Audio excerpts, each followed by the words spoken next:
ఆరోగ్యాలను సైతం లెక్క చేయకుండా పనిచేస్తున్న కాంట్రాక్టు కార్మికులకు సేఫ్టీ ఏది? కాంట్రాక్టు కార్మికుల సేఫ్టీని పట్టించుకోవడంలో సవతి తల్లి ప్రేమను ప్రదర్శిస్తున్న సివిల్ అధికారులు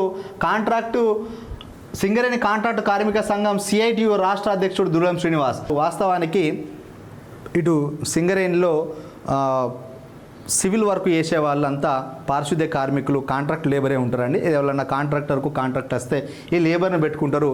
వీళ్ళకు సింగరేణి సంస్థ దగ్గర చాలా నిధులు ఉంటాయి. వాస్తవానికి కాంట్రాక్టర్ గుత్తేదార్ అనే వ్యక్తి లేబర్లను ఆ యొక్క సివిల్ డిపార్ట్మెంట్కు పారిశుద్ధ్య విభాగానికి సప్లై చేయాలి.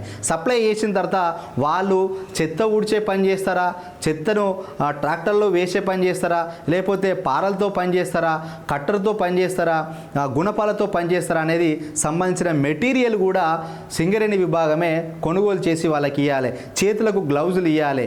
అదేవిధంగా కాళ్ళకి వేసుకోవడానికి విష కీటకాల నుంచి, పాముల నుంచి రక్షణ కోసం ఇక్కడి వరకు వాళ్ళకు బూట్లు కూడా వాళ్ళే ఇవ్వాలి. అదేవిధంగా చేతులకు వేసుకునే సేఫ్టీ గ్లౌజులు కూడా ఇవ్వాలి. వర్షాకాలంలో రెయిన్ కోట్లు కూడా వాళ్ళే ఇవ్వాలి.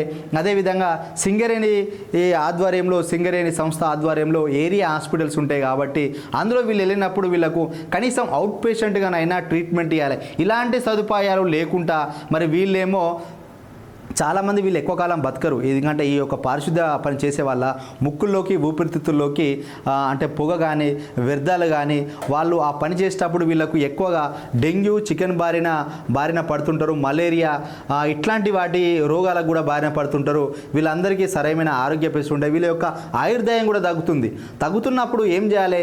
సింగరేణి అధికారులకు వీళ్ళకి ఏదైనా మంచి పౌష్టికాహారాన్ని లాంటిదో ఎక్కువ ఇచ్చే విధంగా ఒక పని చేయాలి. ఒకప్పుడు సింగరేణిలో మైన్లో దిగటోళ్ళకు 2 కోడిగుడ్లు ఇచ్చేవాళ్ళట. ఇట్లాంటి కాంట్రాక్ట్ కార్మికులకు కూడా ఉదయం పూట ఏదన్నా అల్పాహారం లాంటిది ప్రొవైడ్ చేస్తే బెటరు.